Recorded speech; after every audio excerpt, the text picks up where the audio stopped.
It happened in Auckland, New Zealand on Christmas Eve. My sister uninvited me with one cold text. "Theo, don't come tomorrow. We're keeping it small." No reason, no kindness, just a locked gate. I am Theo Marwick, 33, and I work in payroll at Pacific Harbor Freight near the docks. I move numbers all day, so I notice patterns. My sister, Sienna Marwick, 36, lives for attention. She runs a glossy social page and talks about soft life, like it is a job title. She also has a talent for turning other people's help into something she deserves. For the last 7 months, I had been helping my family with money. Not once, every month. Dad, Martin Marwick, is 59 and works at a hardware store. A back injury cut his hours. Mom, Gail Marwick, 57, keeps the house running and keeps stories tidy, even when they are not true. Sienna moved back into their Mount Eden home in October for a reset, and she brought her fiancé, Brent Harlow. Brent is 38, smooth and loud about success. He sells home security systems and treats every sentence like a pitch. He also looked at me like I was something he wanted gone. My payments were simple. I covered part of Mom and Dad's mortgage. I paid Sienna's car loan so it would not get repossessed. I also sent money for a credit card Mom said was for groceries and bills. I did it because I loved them. I did it because family is supposed to be a team. So when Sienna told me not to come to Christmas, my first thought was not anger, it was worry. My second thought was sharper. If I am not welcome, why are my payments still welcome? I decided to drive over anyway, early, just to drop gifts and ask what was going on. It was 6:40 p.m. when I parked 2 streets away. The house glowed with lights, and I could hear music inside. I walked up the path with a bottle of sparkling juice in one hand and wrapped gifts in the other. Before I reached the door, a kitchen window on the side was cracked open to let out heat. I heard voices, clear as if they were speaking into my ear. I slowed, then stopped. Sienna said, "He's not coming." I made it clear, "No Theo tomorrow." Mom chuckled. "Good. He always listens." Brent said, "Perfect. He asks too many questions. He thinks he owns the place because he pays a few bills." My grip tightened on the gifts. I should have walked away right then. I should have knocked and forced them to face me. But my body went still, like it does when bad news lands. Sienna laughed, light and mean. "He's our direct deposit. He pays, and he apologizes for existing. It's almost funny." Mom replied, "Just keep him calm until February. Then we won't need him." Brent said, "Exactly.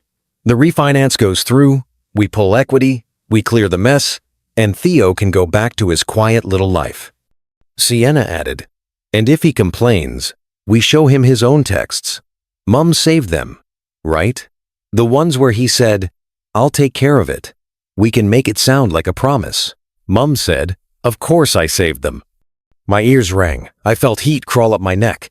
They were not just using my money. They were planning to trap me with my words. Then Sienna said something that made my stomach drop. "I also told Dad the catering deposit was $800. It was $4. The extra can go toward Bali. Crime." Brent laughed. "Smart." I stood in the dark, rain on my hair, hearing them steal and joke like it was normal.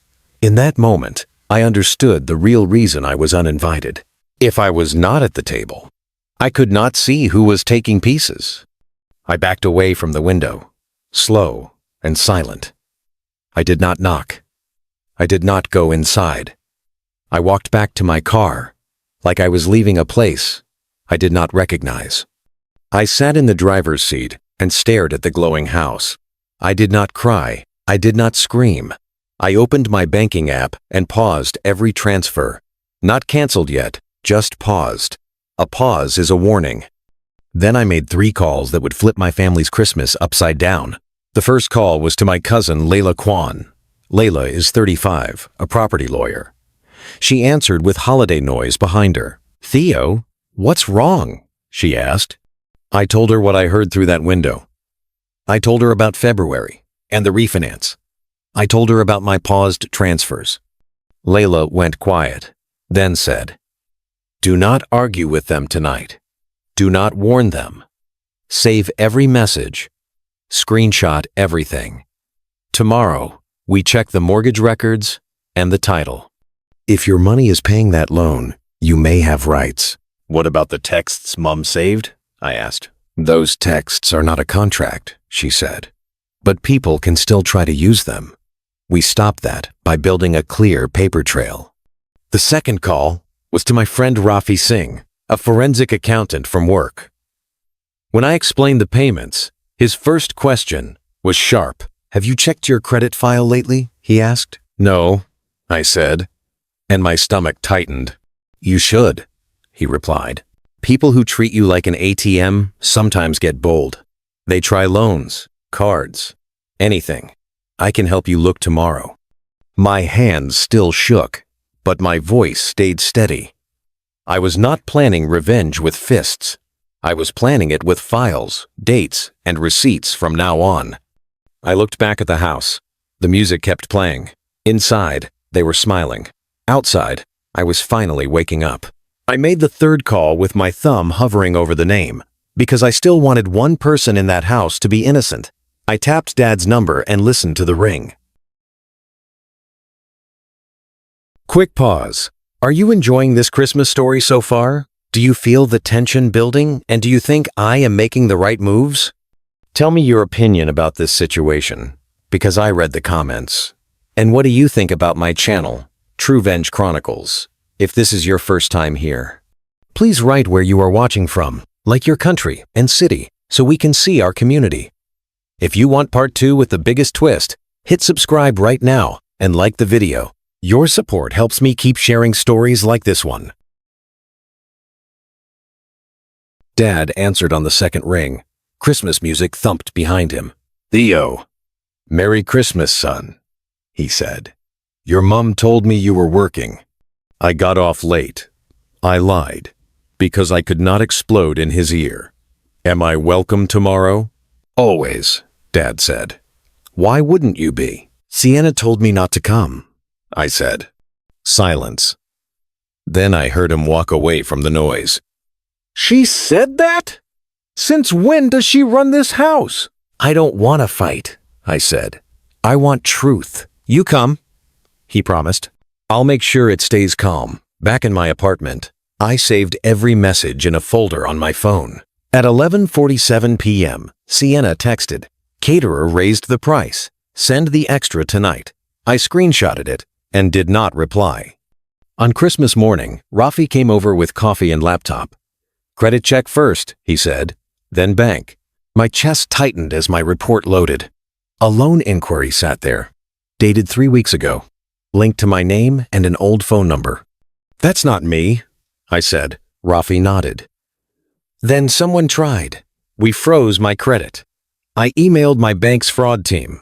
Then Layla called. I pulled the property records," she said. "Your parents own the house, but there is a refinance application pending. It started last week." My mouth went dry. "Who started it?"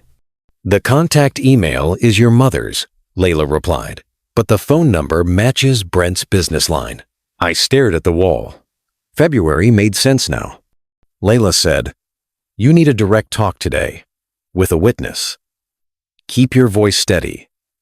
Let them speak." At 2 p.m., Layla and I drove to Mount Eden.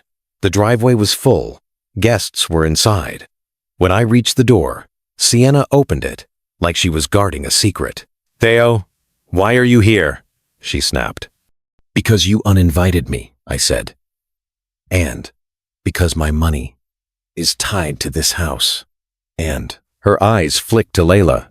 "Who's that?" "Layla Kwan," Layla said. "Theo's cousin."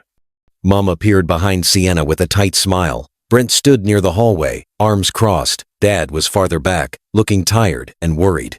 I stepped inside and kept my voice calm. "I heard you last night through the kitchen window," I said. "You said you needed me calm until February. You talked about a refinance. You joked about Bali. So I have questions." Sienna's face went pale.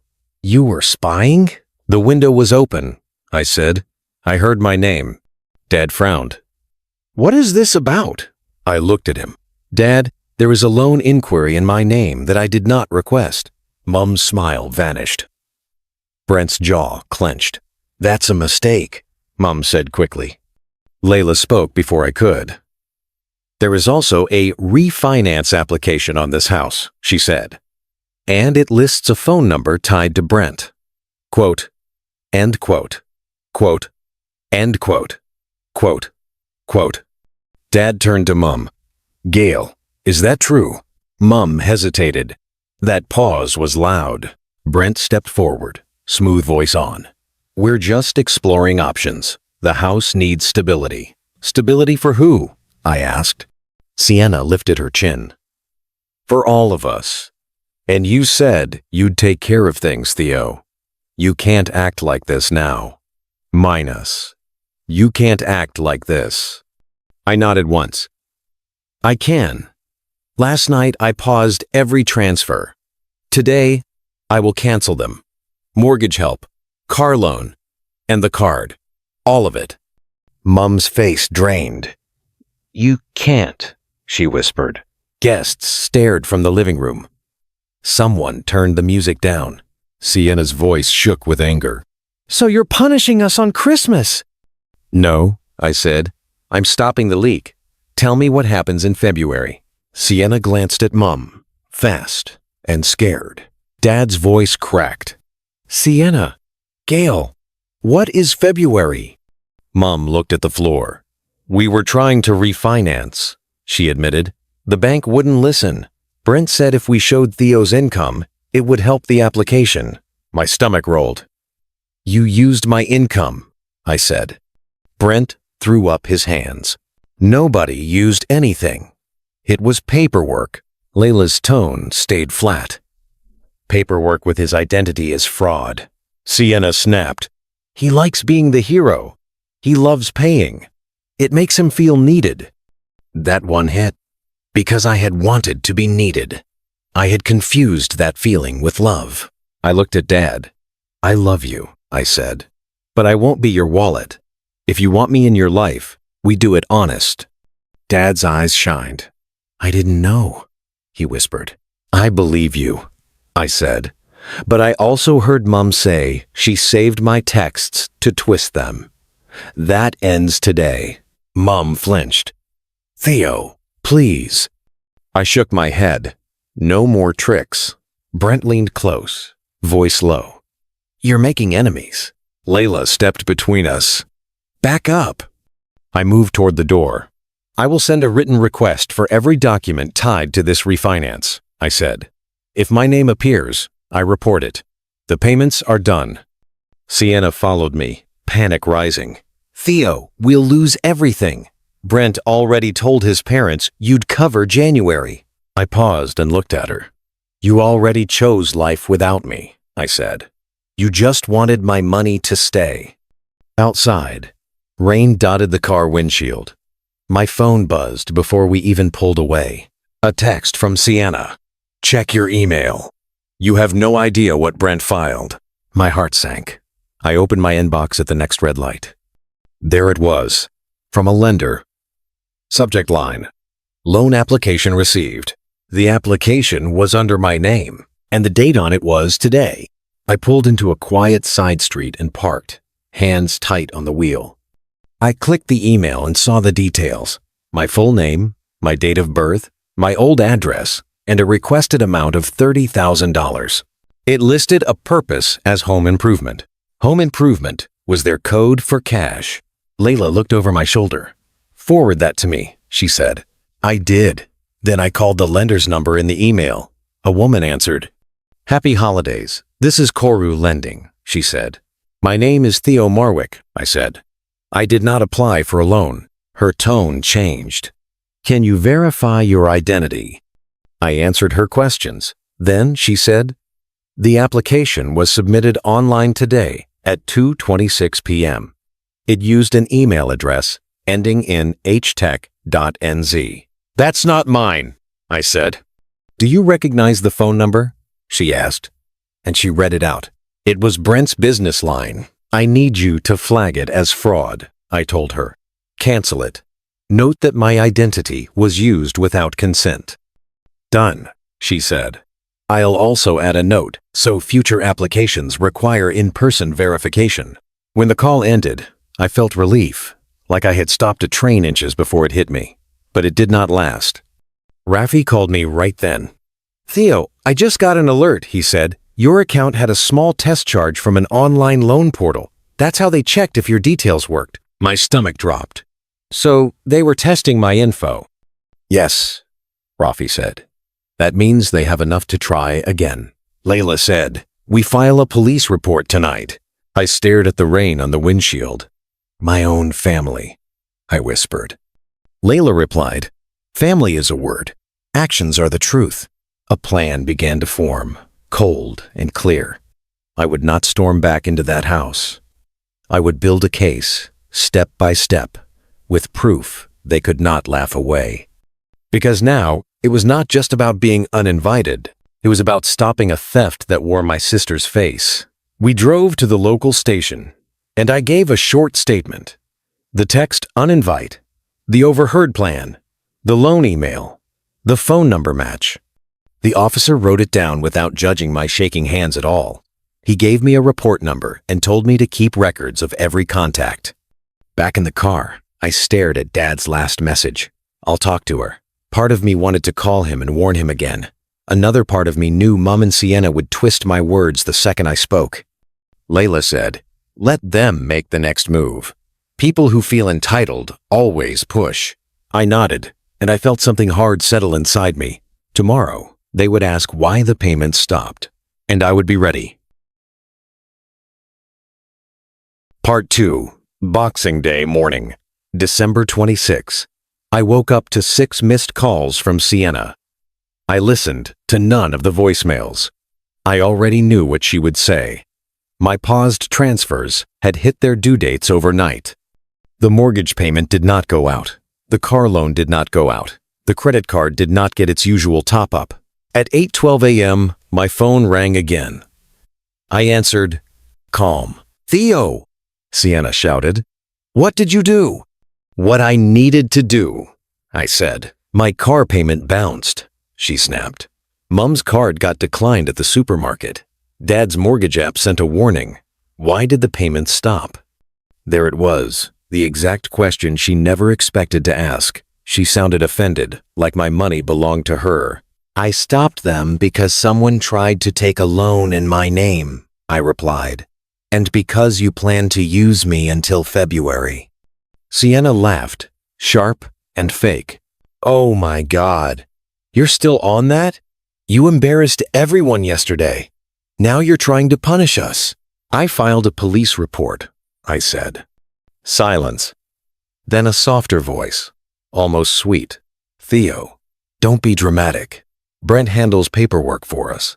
Maybe he clicked the wrong thing. It's a misunderstanding. A misunderstanding with my date of birth and your fiancé's phone number, I said.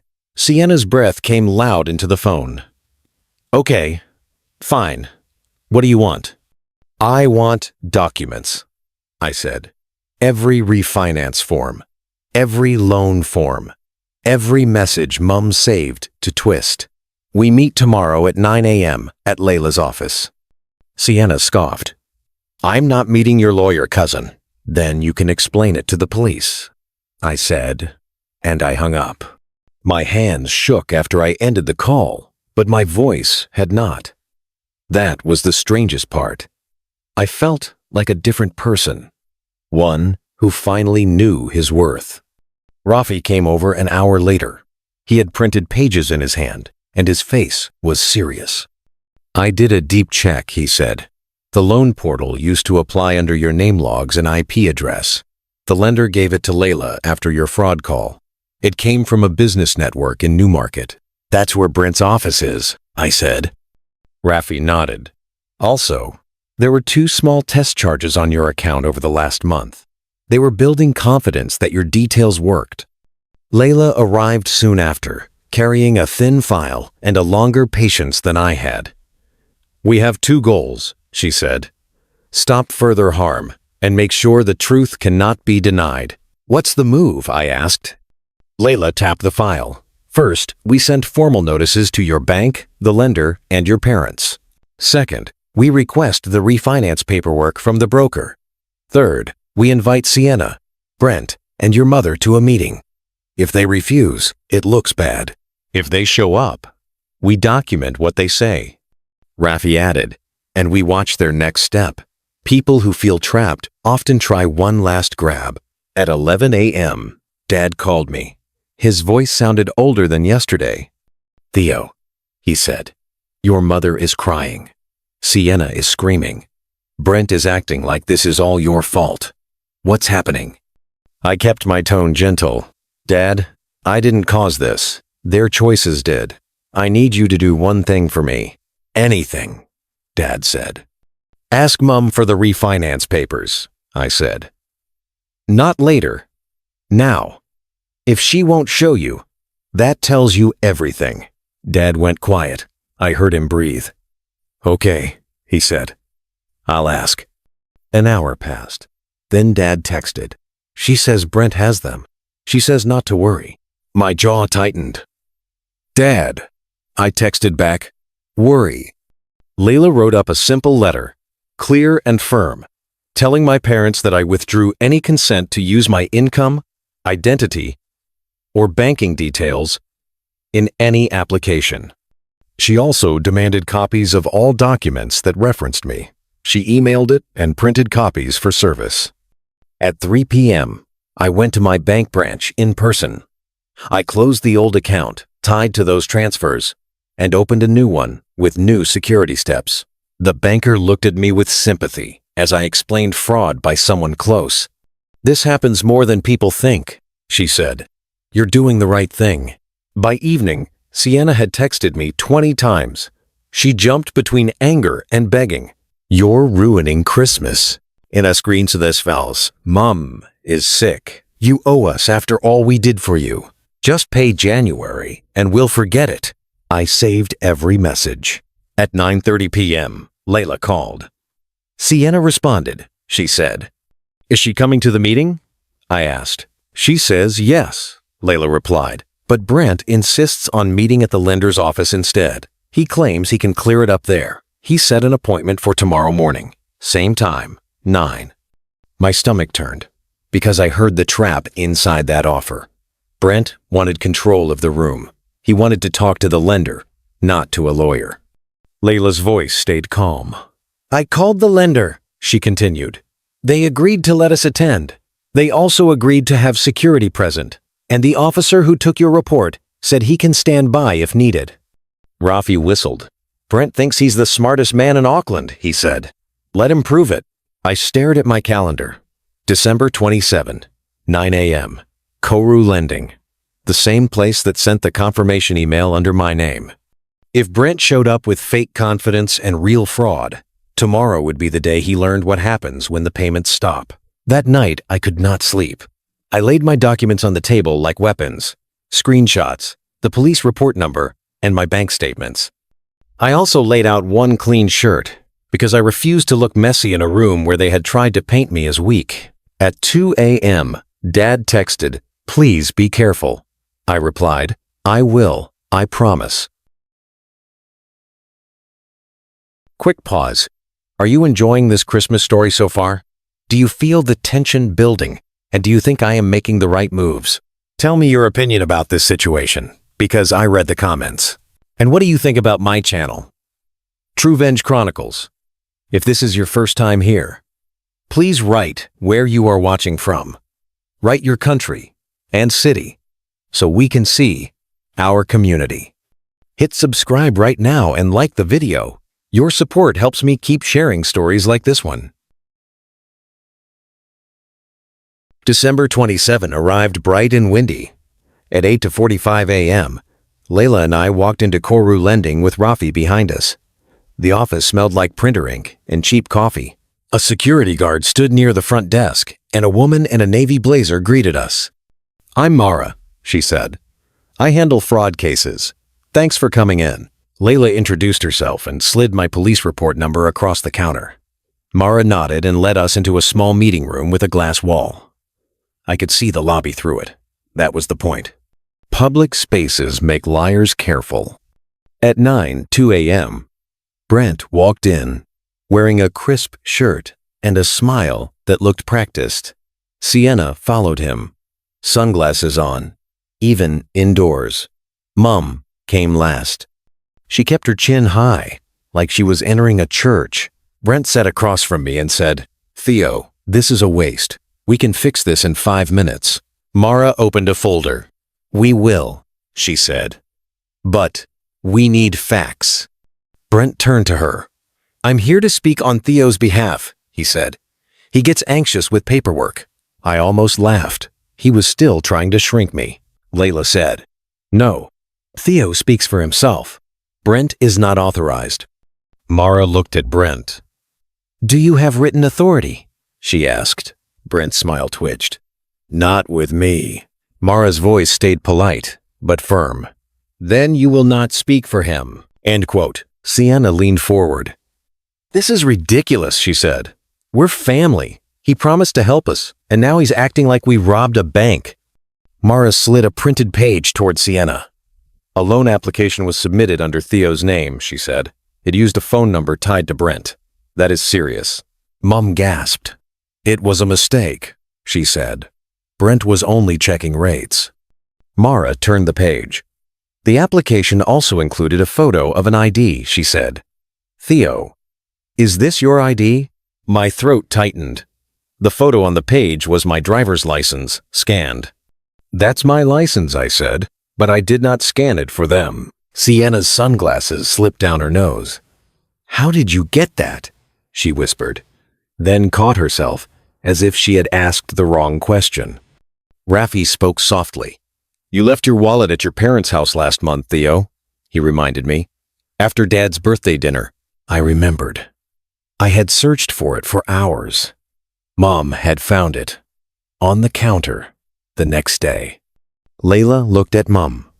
"So you had access," she said. Mom's lips pressed tight. "We were trying to save the house," she said, and her voice shook. Martin's hours dropped. Sienna's bills piled up. Theo has a stable job. Brent said it would only be a bridge. "A bridge built from fraud," Layla replied. Brent's face hardened. "Listen," he said, dropping the smooth tone. "Theo pays anyway. We were just making it official. He said he'd take care of it." End quote. Brent's face. "My pleas the officials." End quote. Brent's face. "He said he'd take care of it." I leaned forward. "I said I'd help," I replied. "Not that you could take loans in my name." Mara folded her hands. "Mr. Harlow," she said, "I need you to answer a simple question. Did you submit this application?" Brent opened his mouth, then glanced at Sienna. Sienna snapped, "Don't answer that." Mara nodded once, like she had expected it. She stood and opened the door. "Officer," she called. A uniformed officer stepped into the room. It was the same man who had taken my report. He looked at Brent with tired patience. "Brent Harlow?" the officer asked. Brent's face went white. The officer said, "You are being investigated for identity fraud. I need you to come with me for a statement." Sienna jumped up. "No, you can't do this," she shouted. Guests in the lobby turned their heads. The glass wall made it impossible to hide. Brent tried to stand tall. "This is over nothing," he said, but his voice cracked. The officer held out his hand. "Sir, now." Brent looked at Mom like she might save him. She did not move. Sienna grabbed Brent's sleeve. "Theo, tell them to stop," she pleaded, and her voice finally sounded scared instead of angry. I felt a strange calm. "I can't stop the truth," I said. Brent was led out of the room, not in handcuffs, but close enough that everyone understood what it meant. His smile was gone. Mara turned back to us. "The application is canceled and marked fraudulent," she said. "We will also notify the credit bureaus and your bank." Layla nodded. "Thank you." she said. Now, about the refinance on the Marwick house. Mum stiffened. What refinance? Layla slid another page across. This, she said. It lists Theo's income. It lists Theo as an additional contact. It lists a plan to pull equity for debt consolidation. Sienna's face changed. Mum, she whispered. You said it was just a rate check. Mum's eyes filled with tears. I did it for you, she said. For me? Sienna snapped. You used my brother's name for me? The room turned on itself. Lies do that. They eat their own makers. The officer returned to the doorway. Mrs. Marwick, he said to Mum. We may need to speak with you later, too. Please, do not leave town. Mum's shoulders sagged. For the first time, she looked older than her age. After we left the office, I met Dad outside in the parking lot. He had driven there after Layla called him. He looked like he had not slept. I'm sorry, he said, and his voice broke. I hugged him, quick and tight. You didn't do this, I said. Dad wiped his eyes. I kicked Brent out, he said. I told Sienna she can stay only if she pays rent and tells the truth. Your mum needs help. I nodded. I want you safe, Dad, I said. But my money is done. And leave. End quote. End quote. End quote. End quote. End quote. End quote. End quote. End quote. End quote. End quote.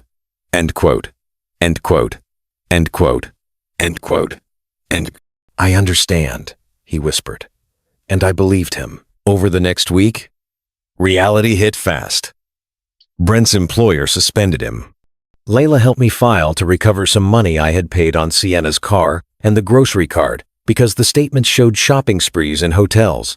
Rafi built a timeline with dates and transfers so nobody could argue with feelings instead of facts. Sienna called me on New Year's Eve, crying. I didn't know he would go that far, she said. You still used me, I replied, and you laughed about it. She whispered, What do I do now? You live like an adult, I said. Work, budget, pay your own bills, and stop blaming other people. By mid-January, the refinance application was withdrawn. Dad told me Mum started counseling because she finally understood how close we were to losing everything, including trust. Sienna sold her car and moved into a smaller flat. She did not like it, but she survived. On February 1, the month they planned to be free of me, my phone stayed quiet. For the first time in years, my money and my name belonged to me. Lesson 1. Money without boundaries becomes silent control. If you help family, set clear limits in writing, track transfers, and review accounts monthly. Love is not the same as endless funding. The moment respect disappears, pause, support, and demand honest conversation before you pay another cent with clear dates, terms. Lesson 2.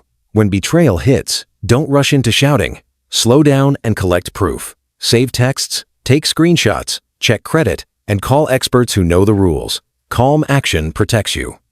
Anger can make mistakes that others use against you later. Make timeline, save documents, and keep it in order. Lesson 3. Family should feel safe, not transactional. If someone removes you from the table but still takes your cash, they are not acting like family. Choose self-respect over guilt. Real relationships survive honesty, and fake ones collapse when the money stops. Contempt starts theft. Notice it early and act. Now I want your opinion. Was I right to stop the payments, or should I have handled it privately? What would you do if a sibling used your name for a loan and acted offended? Write your thoughts in the comments and tell me where you're watching from. If TrueVenge Chronicles helped you see money and boundaries differently, subscribe.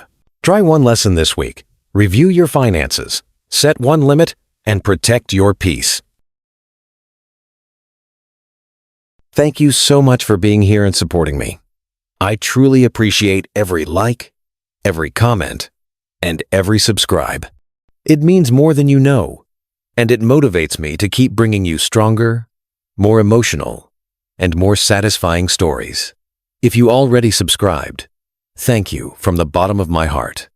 Please keep taking an interest in the channel, keep coming back, and keep sharing your thoughts with me in the comments. And if you're watching this channel for the first time, welcome. Don't forget to subscribe so you don't miss what comes next. Also, make sure you check out a new video on the channel right now. There are more powerful stories waiting for you. Goodbye.